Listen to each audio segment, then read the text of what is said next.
Welcome to Call Your Hits, a Storm Riders Airsoft podcast.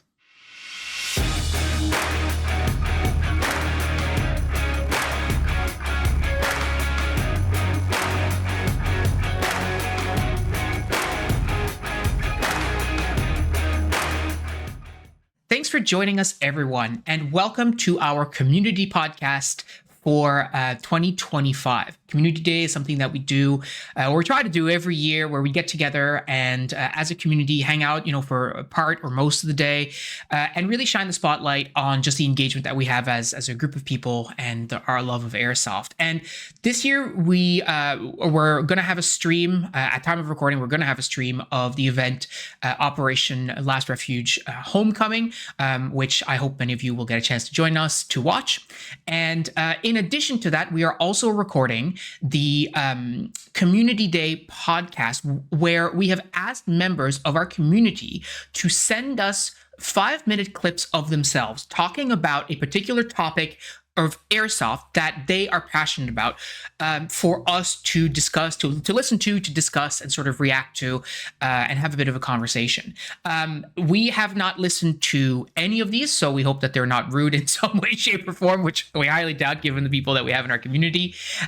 But we don't know what these topics are about. We just had the submissions, and we just are going to enjoy spending a little bit of time listening to you, our community members, and then hearing what you have to say, what you feel is important to share with other airsofters, and to give some of our comments on what we think about what you had to say, and probably learn some stuff. Yes, well, hopefully so. If not, we'll at least have a bit of a laugh.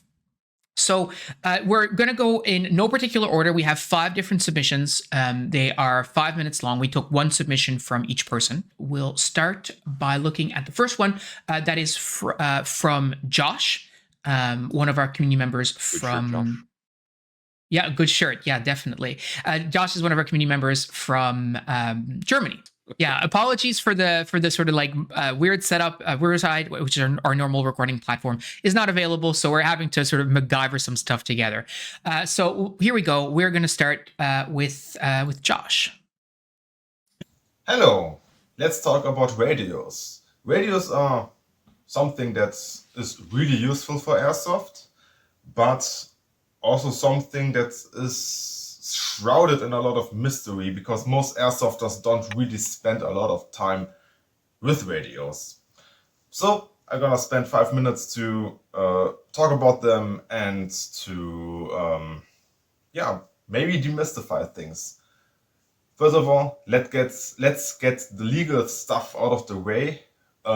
Check your local laws. Most nations of the people that watch this channel have some sort of license-free radio service. In the US, this is, for example, FRS, GMRS, MURS, MERS, and CB radio. CB is not really used in airsoft. In Europe, these are things like PMR 446, LPD nowadays, but at very low power levels. And depending on what nations you are, there's also Freenet and also CB radio. These are the general services. Just check your local laws and make sure to follow them as good as you can. Why do I say as good as you can? Well, because the most radio used in airsoft is the trusty Baofeng UV5R. This thing technically is not legal to use for someone who doesn't have a license. A lot of people still use them because they're cheap and they're pretty good radios for the price. And yeah, they can transmit on these license-free bands. Now, I'm not saying you should use those. If you start with radio and you don't want to mess with all the possible legal issues, get yourself some walkie-talkies. There's a lot of really good walkie-talkies out there. For example, there's the Baofeng BF888, there's the BF88 ST Pro, then there's some cheaper Kenwood ones, there's some Midland G9 and G7, I think, And yeah, just look into those. They're fully legal to use. Just buy one that is legal for your nation. They're also fairly cheap, but obviously they are just limited to the legal frequencies. They don't have a VFO function where you can type in a specific frequency. Now, you have a radio. Cool. But using them like this, it's not good. You don't know where to put it, and it's kind of annoying. Well, there's a lot of really cool options out there that you can use. One option that I started myself with actually is this. It is a basic Bowman style headset. I think I got mine for 15 euros, and a clone of a U94 PTT. They connect via the 7mm plug. The PTT then goes via the Kenwood adapter into your radio. Also, be aware, a lot of radio manufacturers actually use different styles of plugs. Make sure you buy a PTT that fits to your radio. Baofengs, for example, use a K-plug or a Kenwood style plug, so that's what I use. And now you have something where you can talk somewhat hands-free with your friends. Obviously, there's a lot of other options that are more expensive, that give you more capability, but well, you can do the research yourself. Yeah, pretty much check your local laws and buy a calling radio. Radio can be a really, really fun hobby to get into, but I'm running out of time, so I can't really talk much more. There's also some really cool tricks. Just if you're interested to learn more, hit me up on the Discord. Yeah, that's pretty much it. I'm definitely interested in learning more. Yeah. Like we have a short radio course under our belts so that we can use the Baofengs legally. Which is like, that was a really cool thing to do and an interesting thing to learn about. But like, yeah, more knowledge would be fun. Yeah, I mean, I really appreciate Josh for bringing up this topic, because I think as really he says, like, it's kind of hard to get into that topic in a short, like, 5-minute clip, because I mean, this is like people's careers that they like, field of research, like, it's extremely complicated. Like when you start talking about frequencies and power levels and all this kind of stuff, like we did basically a full day course on that, and that's really just only scratching the surface. And then he talked in the video about how, the most common radio in airsoft is the UV5R. I mean, that's absolutely accurate. I think you see more of those than replicas sometimes, it feels like. But the reality is, like, there are so many other radios, even made by Baofeng, and other radio services. Like, he's only talking about, line of sight or typical analog radio. But then when you get into digital radio, it's a whole other kettle of fish, as we say in Newfoundland. There's just so much to it. But fundamentally, it's something that is really, really quite important. I think when you consider how ubiquitous airsoft radios are, you probably start to get a sense of just how useful they can be. I mean, when we went to Iron Horse, I was running 2 radios because that was a huge part of, like, the communication and everything like that. But I think there's also a piece here around, like, what he says. He used the word demystification, and I think it's totally true, except for what I would say is, once you start getting into the more technical side of radios, you actually, at least from my experience, you get more mystified before you get demystified. Like, it gets a lot more confusing before it starts to get clear again. Yeah, I mean, I think the available volume of information is enormous, obviously, right? Like, as you said. And I also really feel like, for most of my regular airsoft usage, like, the Baofeng is vastly more radio than I need. Agree. He does mention walkie-talkies, and I think in Canada we have some Baofengs that are that are legal, so they come in program locked. You can't modify the antenna and you can't modify like the channel, so it's basically a walkie-talkie, and they will have a range of like 2 or 3 kilometers line of sight or something like that. I mean, that's not great if you're playing like in a really hilly terrain or whatever, but like for us and our purposes, or even I think about like the game that I played in Belgium, for instance, like that field was substantially larger than Frontline, but a regular normal radio would have been more than sufficient for a field of that size. And I think that's the case for many airsofters outside of very specific applications. Like I know that Josh, was planning to go to Border War with Ambo and Bench and like do like a repeater type situation for their radios because the area is so big. Like that's a whole other matter for sure, as opposed to what we do in airsoft, right? Yeah, I mean, I also feel really strongly that like um, radios are probably the biggest force multiplier available to the airsoft player or group of airsoft players. Like, if you are working with any number of people, your radio and a PTT is some of the best money you can spend in terms of increasing your efficacy. Um, I know you just bought a new radio. Yeah. So we that bought. I assume has features that other ones currently don't. Yes. Well, we bought. This was the one that Colin on the Discord recommended to me because he and Joe picked some up for the event in November. Because at the event in November, Operation Red Road 3, which by the way, if you're interested in going, you still can. There's lots of time. We in the rules, it specifically says that the other team can quote unquote snoop, like they can go through the other channels and listen. And when you're looking at the regular channels, like the walkie-talkie channels, the channels 1 to 16 or 25 or whatever it is, if you want to snoop, it's pretty simple. You can just cycle through all the different channels until you hit something that you want to listen to and just listen, right? Yeah, I mean, it's not hard at all. Yeah.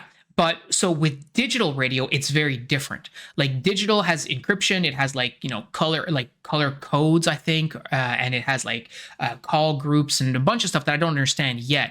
But even like if you think about like digital radio in the context of like the Marine course that we did, if you remember, for Marine radio, like in order for you to call someone, you have to have their number, and that connects you directly. So if they don't know what number to call, if they're not in the same like code and all this kind of stuff, they're not going to hear you. You can't decrypt it, right?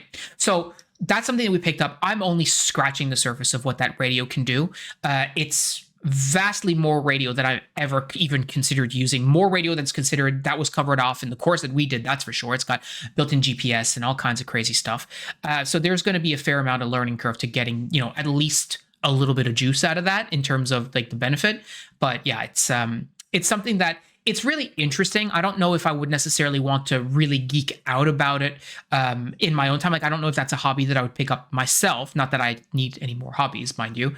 But it is really interesting. Like, I think there's a lot of interesting parts about it, especially when you're talking about like power and like wattage and all this stuff. Like, it's neat, but I'm just an absolute novice at it right now. So, all right. Good voice. So let's look at video number 2. I'm going to share. Video number 2 is from Vincent in Belgium. Hello, I'm Tulin. I'm from Belgium, and today we will be talking about learning to use equipment from different ages and how learning to use different equipment will enhance your airsoft experience, fun, and just have a blast. So the reason why one might want to use old equipment such as Alice clips, Chinese Tricom rigs, rear random rigs is, first of all, they're readily available and easily accessible, easy to mod, and just overall cheap to get, which is usually why people get them. But I will say, there is more to it than price. You can, for example, have many people have had experiences about, which you can learn about, which you can read about. There are many videos on how to adapt them, how to change them. This will all help your experience, because you do not have to make mistakes they have had done so in the past. But that being said, it does not only come up to price. Maybe you like historical uniforms. Maybe you're a big fan of Vietnam War reenactment. Or you like Chacon chess tricks. Or you're a Finnabu who loves Finland. All of those reasons are valid. But that does mean you have to learn how to be sufficient in certain equipment. Learning what gloves work with what. These mittens, for example, I can't use most replicas. These are my hands. I got a small hole. That's all of it. Some equipment and learning which equipment is made for what will help you. Chinese chess comps are very annoying with gloves that don't have access to both your thumb and finger. And Alice clips are easier to use by some, but they do require, again, using your fingers, your thumb, and your pointer. But knowing how to use those will help you. It will make it so if you have to loan gear to people, or people loan you gear, you are aware of their weaknesses and their strengths. Chacon chess tricks might be hate because annoying buttons, the annoying clips, but they can also help you. Because if you're in a situation where you have to loan gear or have to get loaned gear, it will increase your proficiency. To put it on one time before you have a game, try to mess around. Add a bungee cord to your Chacon chess trick, to your weird World War II era pouches. You can do whatever the world desires. It just you have to. There is a learning curve, but once you know how certain styles of equipment work, like old style scrubber clips, pouches, or bandoliers, or Alice clips, or even modern pouches, knowing how they work will help you in the end, because it will mean you know, and you will know how to use them and how to beware of different equipments. You don't have to learn them all, but knowing how they work will at least help you be proficient, not the fastest, but proficient with all of them. Being proficient is not always the fastest, but it will help you with the many situations. And in the worst case, you'll just look cool because you're using equipment nobody expects you to. And in my opinion, having fun is still the most important. Airsoft is still dress up. I'm dressed up as a Finnish soldier even though it's 30 degrees outside. I'm sweating. And that's all fun of it. It's just about fun, and using different equipment will help you with fun. And in the worst case, when things go bad, make you able to make the best of things going bad. So, all that said, learning how to use equipment, old and new, has its disadvantages, but it will increase your fun. So, this being said, I will have to end this video and have to say you goodbye, because this is the end of my 5 minutes. Goodbye and perkele. Thank you so much. That was wicked. I feel like the script was written by Johnny, but Yeah. Kindred spirits, clearly. And props for wearing that in 30 degrees. Oof. But So Tulin, or Vincent, but Tulin on the Discord, he said something really salient that I hadn't really considered before when it comes to old equipment. But it's this notion that because it's older, you have access to a population of people who have already used and troubleshooted that equipment. They can tell you what works and what doesn't. They can, tell you like what modifications they had done to do XYZ. And at the end of the day, they, like he said, you can learn from their mistakes, which I had never really thought about that as a potential benefit of using older kit, right? But I think that's such a really interesting point. I mean, like, even I think without going outside the airsoft community, and I think there's a ton more to go to there. If you Google like airsoft Chicom chest rig troubleshooting, you're probably gonna get a fair amount of like, oh yeah, here's some things you can do, right? I think he's clearly better at sewing than I am. Talking about like installing bungee in a Chicom, or maybe that's easier than I would think. But like the idea is very cool, and yeah, the notion of going and figuring out, okay, like what can I do to modify, or what did people do historically to modify World War II British webbing to make it less shit. Yeah. Is a really cool idea. Somewhere I think John is angry with me and doesn't know why for the heresy of suggesting that be modified. But I definitely see the value in being able to borrow knowledge from other people there and make less mistakes myself. Yeah. And then there's the aspect of fun that he was talking about. I think, he's absolutely right. When we said it before, like Airsoft is dress up. And so you want to be able to just wear what is fun, what brings joy, sparks joy, as they say, and all that stuff. But I mean, I'd experienced that myself wearing John's World War II kit one time when I was really in a rut with Airsoft from just always doing the same stuff over and over and over again.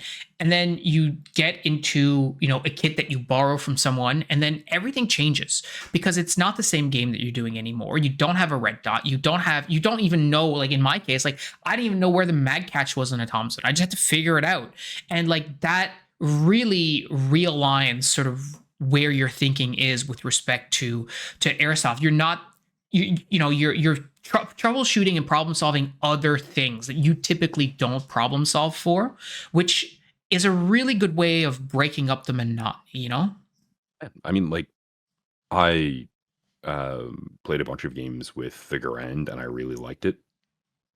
It was a ton of fun to game with. It was definitely not at all like running the M27, right? Like it's, Yeah. where hands go.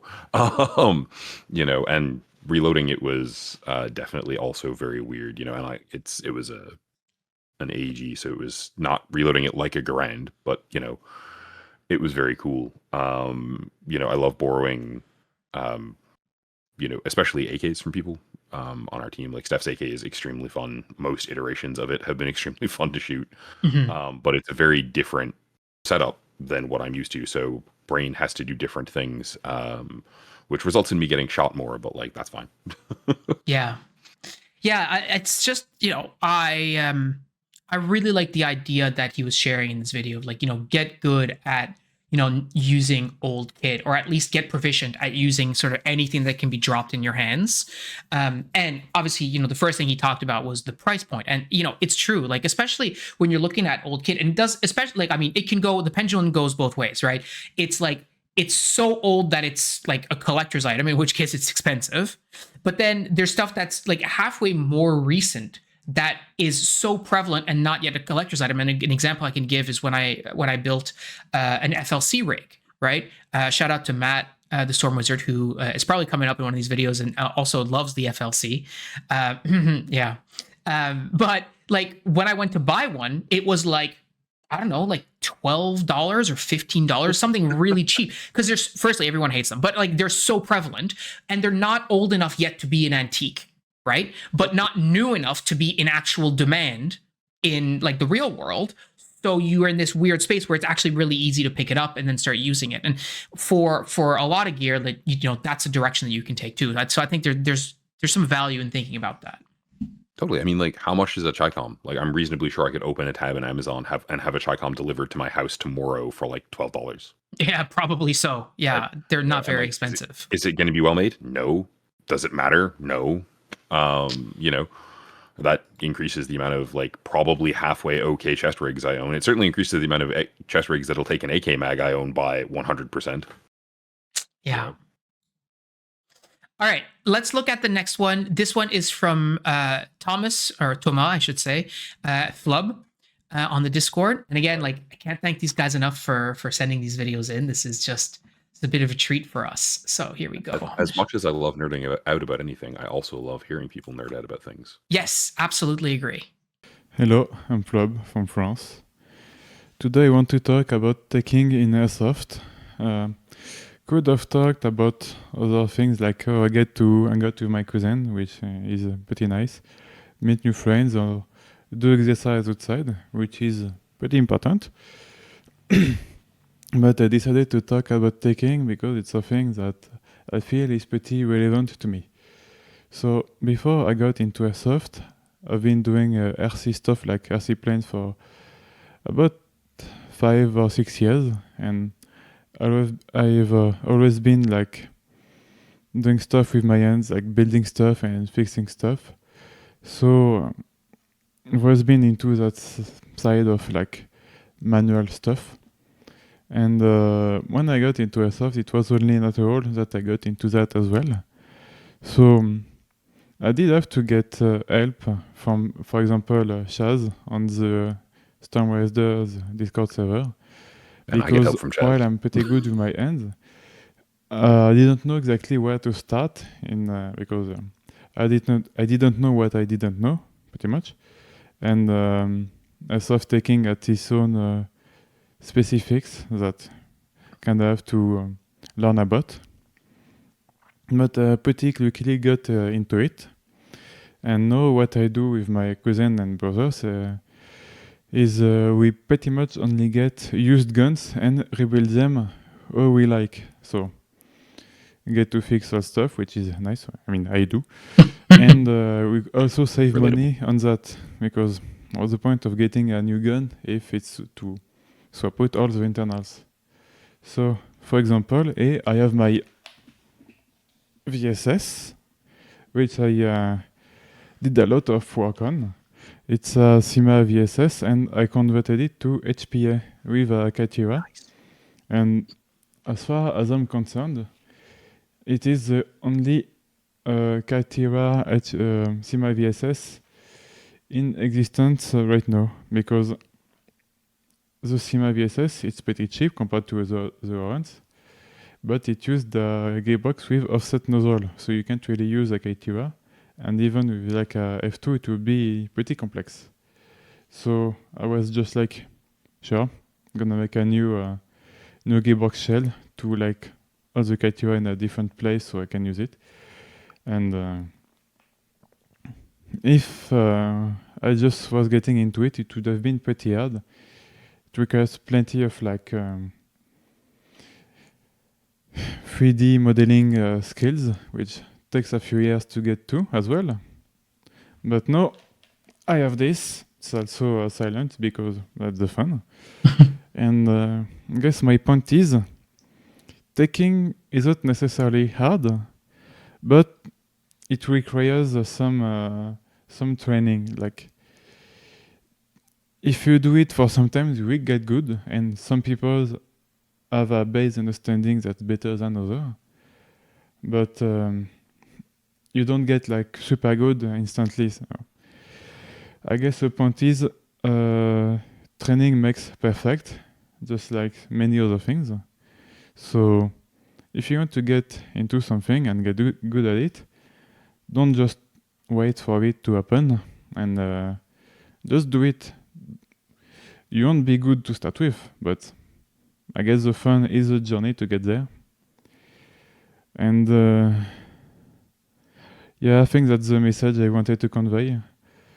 Airsoft is fun in many ways, and you don't have to be good at all of them. But if you want to get good at something, just have fun doing it. So that's it, and goodbye. Have a good day. All right, merci beaucoup. Yeah, thank you so much. That is super cool. You know, I think you might be underselling your skill set a little. Hey, I have a thing that doesn't exist because I custom made a gearbox for it with 3D modeling. Yeah. Now, like, that's also one of the things I love about that Kythera is that, and about the airsoft community in general, is that, stuff like that exists and is possible. You know, but yeah, that is a complicated bit of work, and I love it. Yeah, I think there's a lot to unpack in everything Flub was sharing with us. And I think I want to start with sort of the last thing that he said, which is that there are so many ways to like take airsoft, and you don't have to be good at all of them. But if you do want to be good at it, you actually have to do it, right? You can't, especially with something that's so technical like teching, like you can't just read about it and then not do it. Like you actually have to get your hands in it.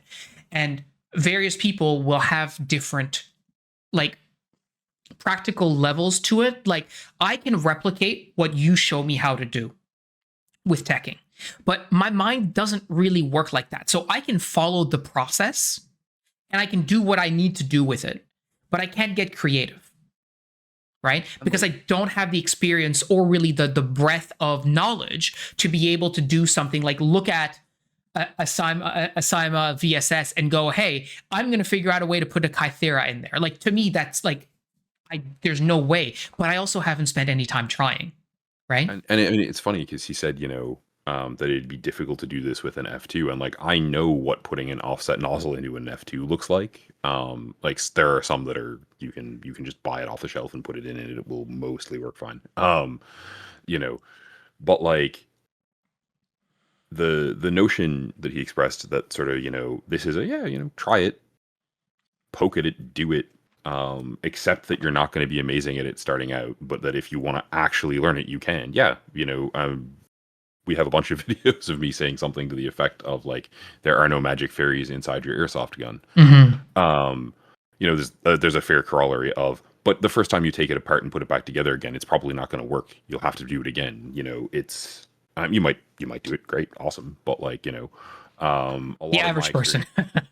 A lot of my experience with teching is sort of like, read a thing, watch a thing, do the thing, screw it up.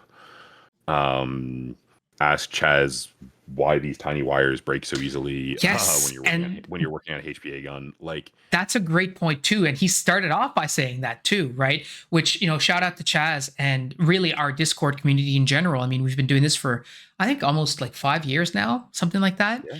And like, there are people have come and gone and stuff, and so Chaz is not as active as used to be, and all it's all things change and it's all good.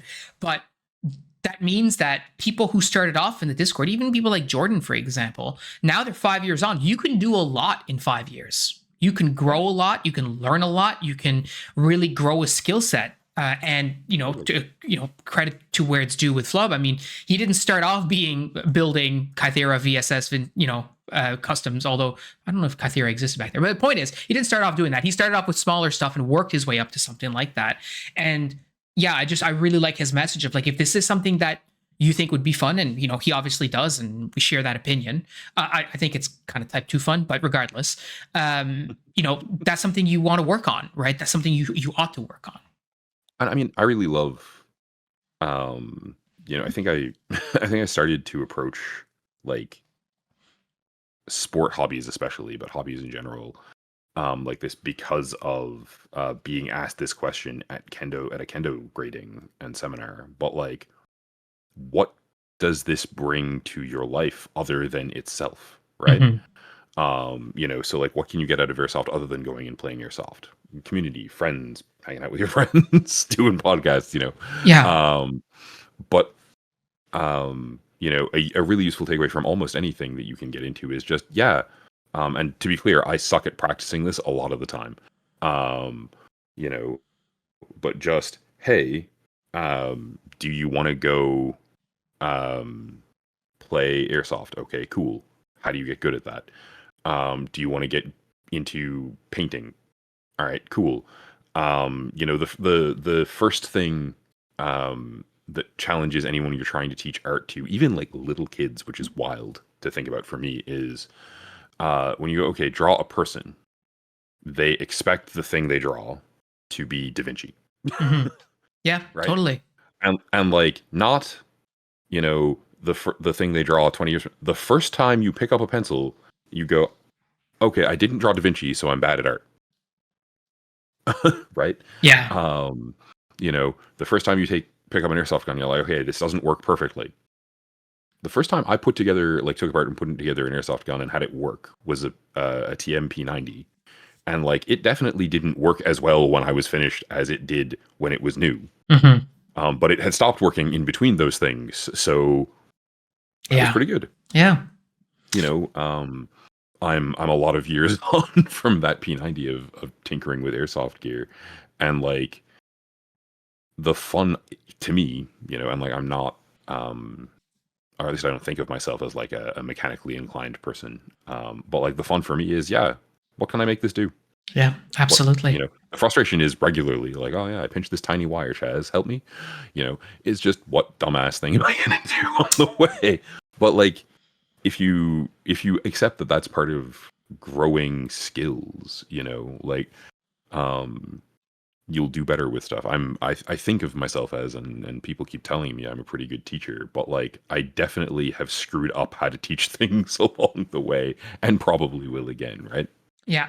But I think also it's in your case and in the case of a lot of people in our community, like, yes, teachers and educators, but also lifelong learners, right? Like understanding that it's, yes, like I think there's a part here as well, which is that in order to really be able to teach people, you also need to understand how to learn, right? And which might not seem like a revelation to you specifically, but to many other people. Like I think the more we can put ourselves in positions to truly be learning things, the better we are. I mean, it's this whole analogy of like, if you want to explain something to someone, like if you can't explain something to yourself, like you don't understand it, or you can't explain to somebody else, you don't understand it. Anyways, I digress. I think that there's a really cool message. Flub, you're doing really cool stuff, not just here with the VSS, but we've seen some of the night vision stuff that you're doing on the Discord, like really cool stuff. And we're so grateful that you shared that with us. So thank you so much. Hugely appreciate the night vision stuff is genuinely sorcery, but like, it's extremely cool to watch. All right, let's now listen in, and we are going to hear from Ambo. Here we go. Servus everyone, I'm Ambo from Bavaria, and I will be telling you what I'll carry at Border War as a recon team leader or second in command, depending on the mission. First off, I'm wearing a ghillie hood. There, just to break my outline to better conceal myself. I'm currently also testing out wearing camo scarves instead. Those are lighter and more versatile, but they keep sliding around, whereas the ghillie hood is in position. I'm not using a full ghillie suit because that's too heavy, too hot, too cumbersome. So on my person, I carry my dip because I'm addicted. I carry in-game medic material because I could technically also be shot in base camp while I'm not wearing my gear, so that stuff needs to stay on my person in a pocket. I also carry a small signal panel in blue because Task Force at Border War is blue, and when we are heavily camouflaged, this helps us tell other Task Force unit that we are on their side. Then I have a GPS either on my person or on my gun to know exactly where I am. On my chest, I have a chest pocket with my phone to look up stuff, and I have a whistle to command attacks or retreats or whatever. Then, on my body, I have a pistol mag, spare mag for my pistol. I have 4 M4 mags. M4 because all of us run M4 so we can switch out mags. And 4 because the Border War rules say 600 shots. That's for me 4 mags plus 1 in the gun. Then I have a marching compass with me to find my way, to properly call out things, etc. I carry a thermal camera to look for heat signatures. I am not carrying a binocular. I see heat signatures, and my teammates then identify how many people they are, etc., while I do the administrative stuff of giving that up the chain of command, making plans, etc. I have 2 radios. Those are my most important weapon, more important than my gun, even my LMG. The radios, because those allow me to give information up the chain of command. And I have a second one to keep in touch with my team. After the radios, I have an actual IFAK, just in case some injuries happen or whatever.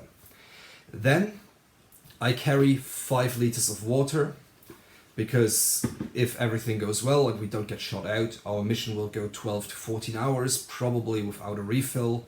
So just to be safe, 5 liters of water. I also have with me caffeine tablets and electrolyte tablets, so I can stay in the fight. Next up is a rain jacket and a tarp. Some might say, why not use a poncho? That is both. The rain jacket allows me to properly move. The tarp is nice and big to build hideouts. It's bigger than a poncho. A along with that, I also have a small pocket knife and camouflage scarves and nettings to properly camouflage the hideout, and the pocket knife is to like cut paracord, etc. Then I have my pistol, which pistol. Boring.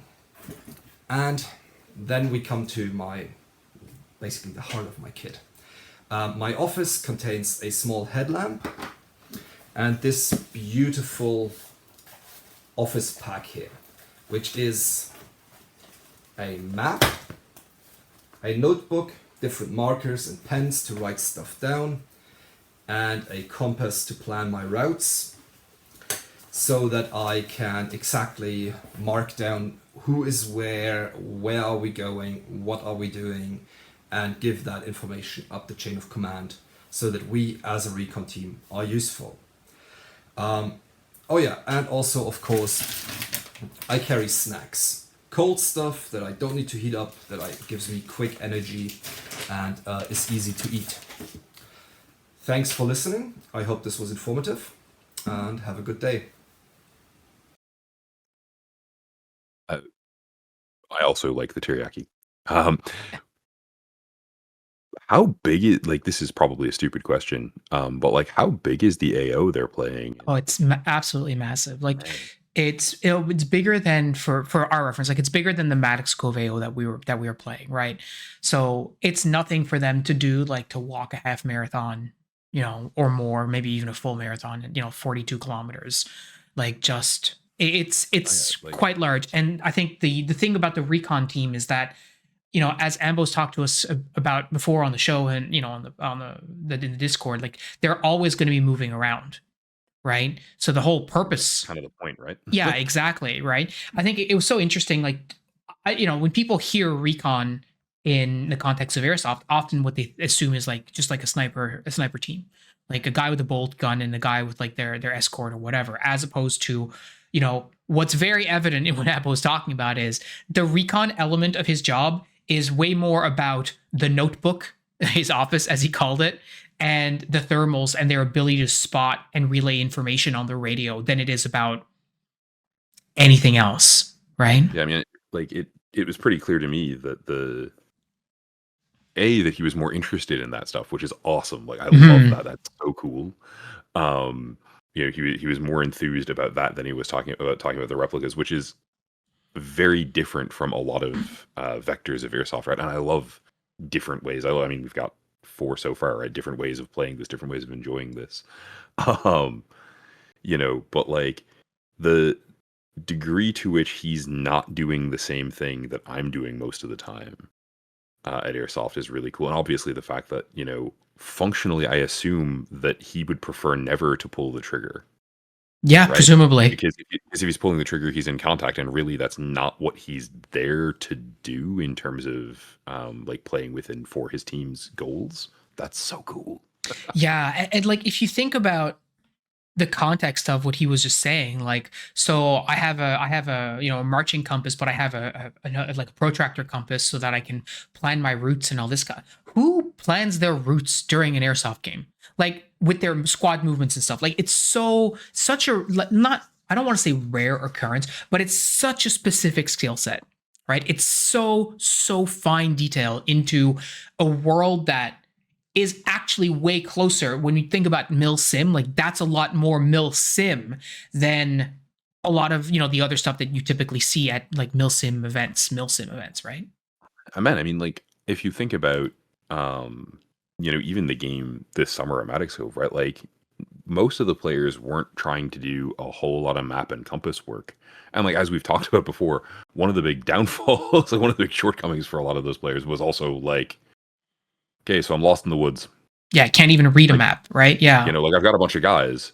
I have this map, but like I can't do anything useful with the map, and thus I can't do anything useful with the guys. And like, it's funny, like leading into it, I was carrying a compass for like directional stuff. It's like, okay, so I need to go north. Cool, I've got that. But I wasn't carrying a protractor compass to do complicated stuff with. I'm, to be honest with you, I'm not sure I remember how. Like I did learn that at some point in my life. and I could probably extract enough of it from my brain to sort of do the thing on the scale we were talking about this summer. But like, if he needs that gear for the space they're playing at, and I have no reason to doubt that whatsoever, then they're doing something really distinct from, I think, both of our airsoft experience in a lot of ways. Certainly, Like, yeah. You know, and in an extremely cool way too, right? Absolutely. Like, it's very You know, advanced in a different, like, it's such an advanced skill set. Now, certainly not everyone at Border War experiences that, but it's in the context of being an elite recon element. That is, that your command is depending on you to execute a mission, etc., requires this very specific skill set and therefore specific gear, which actually, aside from the thermals, is not like high speed, right? Like, a compass and a map is not super high speed, but being able to use them in a vast sea of airsofters who cannot is a very specific skill set, right? yeah, I mean, and like, that's not those are very advanced orienteering skills, right? Like, Yeah. we're not talking about like, oh yeah, I can find my way from point A to point B and I don't need a hiking trail, but like, it's not super complicated. That is, okay, we need to go here through this direction for specific reasons, and we're going to make sure we're doing it correctly, is genuinely complicated to do. That's the kind of thing that I want someone else to do for me. I will do it. Like, I will execute whatever plan you give me, but please just tell me where to go, and I will march myself there. But I don't want to figure any of that stuff out. That's not my idea of fun. But at least it's somebody's, so at least you can get that experience, right? And yeah, just how cool is it to have people kicking around with those skill sets? Yeah. Like, that's awesome. So thanks very much, Ambo. We're going to look at the last video here, and it is from, actually, funnily enough, this is our only native English speaker of this entire video. This is Matt, the Storm Wizard, and I'm excited to see what he's. We can't possibly have 5 videos and not have one from him. All right, so here's Matt. Hi, I'm Matt from Stockton, California, and you might be considering a sidearm. There's any number of reasons to own a pistol when you're into airsoft, aside from the reasonable and usual that people just like the idea for some reason. Even when they don't have a minimum engagement distance, people feel they need to have a backup for their primary. And while this is a legitimate feeling to have, I haven't found it to be the case over my years of airsoft. On the other hand, there are plenty of other reasons for somebody to use a pistol. If you're using a sniper rifle or a machine gun, you might need it to be able to go indoors or engage at closer distances. I sometimes will run a pistol as a primary, either during a skirmish or an event if it fits the theme. I ran one as a machine pistol during an event in Reno recently. I have run it as my primary at many days of skirmish. I use the AAP-01. There's all sorts of cool features about it that I'll tell you about. But the most important and simplest for me was it fits these Glock magazine primary airsoft adapters. And I could hook it right into my air tank and go with that. That way I wouldn't be held back by the usual problems of pistols in that they don't carry a whole lot of ammo. Even with one of these nice extended magazines, it only holds up to maybe 50, 60 rounds if you're especially lucky. This one I've painted because I like it. I run it whenever I go to a more Milsim themed event when we're all wearing camouflage and hanging out in the woods and I don't want to stand out a whole lot. My other AAP is this one here. It's actually an AAP-01C, which is the compact version. You can see that it fits inside an Idle Gear mag pouch, just like the magazines that I use. So it can fit onto my gear without needing a special holster or any special adaptations besides just grabbing the thing and going. It is quite a bit smaller than the regular AAP-01, even aside from the muzzle device I have on it. It's a bit flatter on the sides. You can see that it doesn't have the stippling. It's not quite as thick, but it still fits the magazines just fine, no issues. I really like it for a game day at a skirmish. I think it's super neat looking. It reminds me of the Clone Troopers blaster pistols from Star Wars, especially with like the thread safety on there, or the thread protector. I like the whole look of it. So this is one of my very favorite pistols. If you don't want a compact pistol, or if you don't need a cool snipery, stealthy pistol. And this one, you've got the full auto switch on all of them. I run this one actually as the machine pistol, like I said. I put about 10,000 rounds through it that day. My kids both also run AAPO1s. They both have them extended out with foregrips and butt stocks. My daughter prefers a tracer. Some just like the shorter look. He has a hollow sight. She's got a red dot. They're really great for my kids because they are lighter than a standard rifle. They still give a lot of feedback. They're a lot of fun to shoot because they kick a little bit with the gas blowback. But it's a lot easier to get my kids to, or for my kids to tote these around all day than one of their rifles. Like even though my daughter has this M4 and it's a smaller M4, it's still not as light as that pistol. My son has an AK and these things weigh a ton anyway, right? His is an E&L. It's absurdly heavy. Sometimes he runs it, but sometimes he wants something lighter. And the pistol is great for that. I highly recommend the Primary airsoft adapters. There's a few other brands out there that are all right, but I've seen them fail. I've never had an issue with either of mine. They need about a cleaning every few months, but every piece of airsoft gear should be cleaned regularly, especially if it's something you use and depend on. Grenades, guns, everything should be cleaned, oiled up if necessary. Had all the right lubricants or whatever applied to it. I make sure that I hit the grease points in here with a little bit of silicone oil every now and then, and they run great. I will admit that this one had its hammer break, and I replaced it with a stainless steel hammer set, but I put a whole ton of rounds through it, full auto, semi-auto, easily in excess of 6,000 or 7,000. I feel like I got my original money's worth, and I'm still running it strong. I have nothing bad to say about this one, or this one, or this one, or this one. And I also really do like the Action Army buttstock fold out they have. It's a nice foldy little deal, and it goes in like this. All right, I am out of time, but I hope you learned a little bit of something about the AAPO1 and might consider it when you're making your next choice for an airsoft pistol. I don't know if they're aware that Matt is marketing for them, but I love it. Yeah, I don't know if you picked up on that, but it was pretty subtle. But I think he likes the AAPO1. I'm not sure, but I think I picked up on that. Like, I want one of those, and he is the primary bad influence on me on that subject. So I like, first up, purple is the best color, so his daughter's wins. 100%. But man, I think those are super cool. Like, we've talked about that before. I'm generally one day where I feel like I have money to waste on airsoft away from buying one, and I have been for about a year. So that'll probably happen eventually. I'm not gonna lie, but they're super cool. The stuff you can do with them is really cool. And like when I was running I don't know if we've actually talked about this, but like when I was running the Evo, the Scorpion, like a primary use case I found where I liked having it was, as you and Kirby have introduced these like walk around the field and be in the woods and like need to be looking around for stuff. The giant M27 with grenade launcher is a bit of a cumbersome thing for like doing that.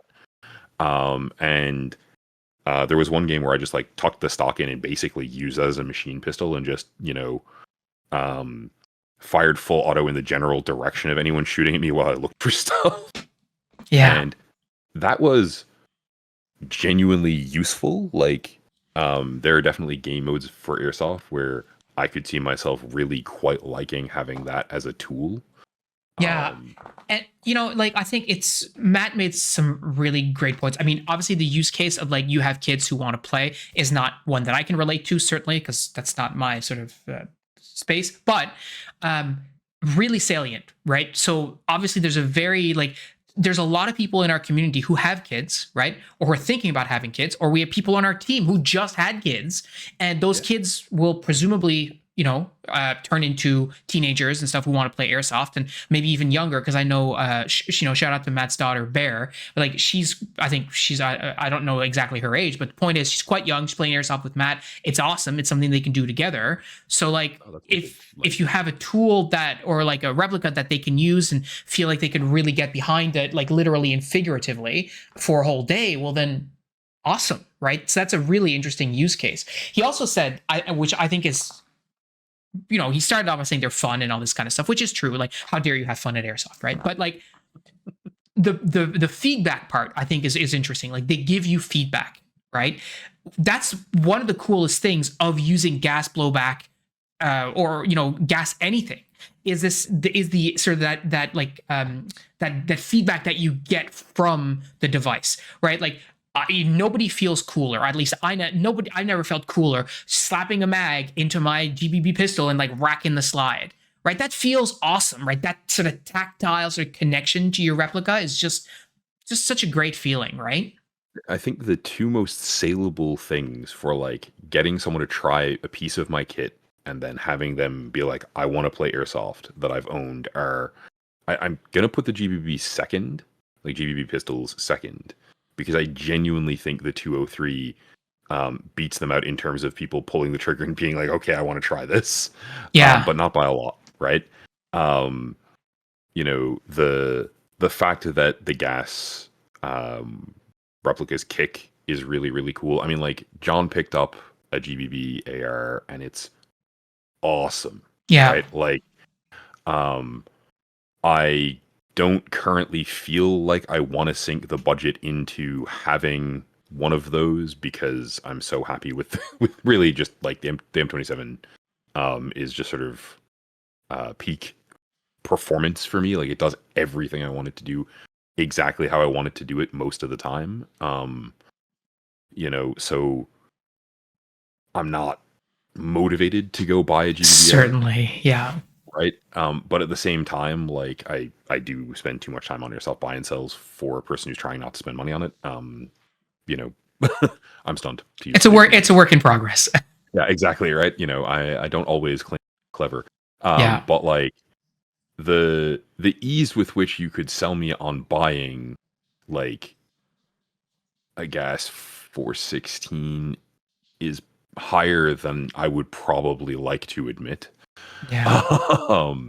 It's more a matter of like I've been spending my money on other dumb things for the last year. Glances behind himself at airbrushes and stuff. And I don't have your regret, but like the AAP is one of those, like it sits at or near the top of my airsoft wish list, and like if you're not immediately going to pour money into upgrading them, they're also quite affordable, which makes it better or worse. Yeah, absolutely. I'm going to be looking at those after we finish recording this. I'm sure you will. Yeah. So Matt, thank you so much for talking our ear off about the AAP01. I think it's super cool how you sort of found something that fits your playstyle perfectly. And it's also so different from everybody else who was talking to us about their particular, like, it's so cool to me to see 5 different people from 4 different parts of the world, because Josh and Anbo are from the same country. But regardless, it's like 5 different people from 5 different places talking about 5 different things that are all related to this hobby that we have chosen in very, very different ways, but all have this same connection point of being part of this like wonderful community that we've built. And just this, like, this has been so cool from my point of view, just in the sense of this is a feast of different ways to enjoy airsoft, and I love it. Yeah. So hopefully you enjoyed this Community Day podcast. It would not have been possible without all of your contributions. Apologies for all the weird technical stuff going on through the episodes, including like volume issues, as well as me being here after the actual stream because we lost a bunch of our recordings and had to redo some of it. So hopefully you did enjoy yourselves. Hopefully you got something out of it. Hopefully Matt can convince you to pick up an AAP01. Thank you so much for listening. Thank you for being part of our community. Thank you for contributing. Thank you for being wonderful, amazing people who support each other and who are there to really help make airsoft a better space for everyone. Thank you so much for listening. Thank you for watching, and we will talk to you next week. Take care.